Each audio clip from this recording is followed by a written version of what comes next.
For more on this, we're now joined by Yuri Levchenko. He's a former Ukrainian MP and the leader of the People's Power Party. Thank you so much for being with us on the program today. Now, as we heard there from our correspondent Jack, the EU is currently discussing the reconstruction of Ukrainian infrastructure after the war. Give us a sense of the destruction across the country and in the capital, especially in Kyiv, because we have been witnessing the capital being attacked in the last couple of days. Well, the destruction is immense. I mean, if you're talking about frontline cities and you're talking about cities which are currently occupied but will be definitely liberated by our armed forces, the destruction there is total. It's to do with both industry, energy, various utilities, water supply. Of course, residential areas have been in many cities. And if you're talking about cities which thankfully were never occupied, but which are currently being bombarded by Russian terrorist attacks, here, of course, the main destruction that we're seeing, apart from the destruction to residential areas, which is happening as well, and which was happening especially during March and April, especially. But currently, the main problem is, of course, the energy infrastructure. So the destruction to our energy infrastructure is colossal. I mean, by various estimates, it can go between 20 to 40%, depending on what exactly you're actually counting, whether you're counting energy production or energy distribution, because both of these areas are being affected. But of course, this destruction is huge, and you have to remember that this is just the beginning. I mean. Right. We have to be realistic and understand that Russians will only increase their attacks, and the only way we can stop this currently, and I mean the best way actually to invest in future reconstruction is to make it so that there is nothing to reconstruct, that it's not destroyed in the first place.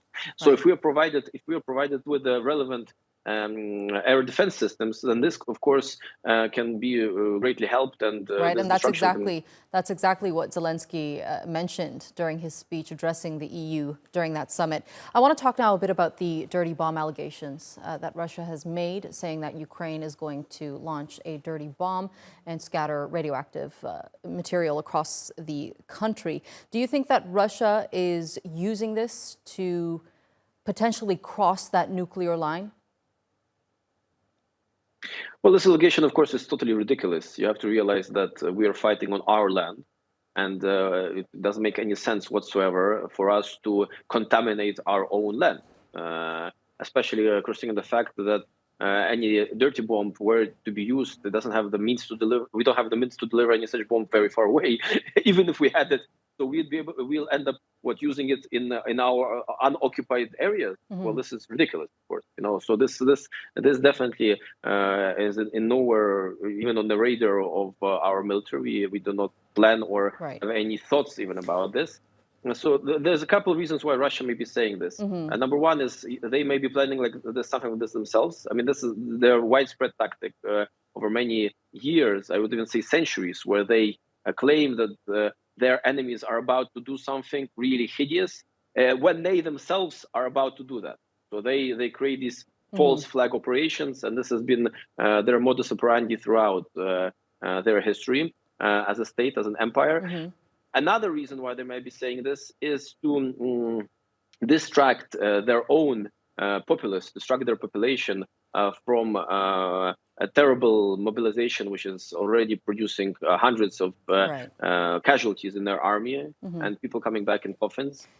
So this may be a distraction for their own media. Right. Do you think that the stream of allegations and the new tactics on the battlefield that Russia has been conducting in recent time comes from a place of desperation as Ukraine's counteroffensive is being successful in the south? Of course, there's an element of desperation, definitely. I mean, I wouldn't say that on the battlefield they have changed in many ways whatsoever, really. I mean, they're pretty much behaving the same ways on the battlefield.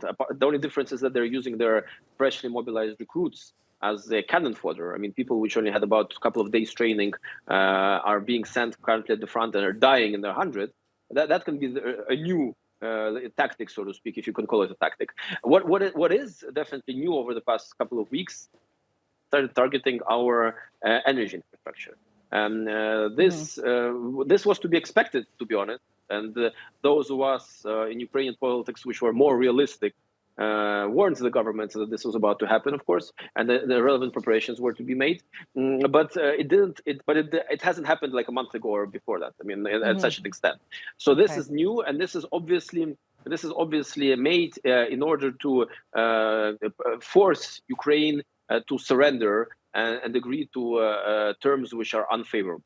All right, Yuri Levchenko, he's a former MP and the leader of the People's Power Party. Thank you so much for joining us here on the NewsHour. It was a pleasure speaking to you.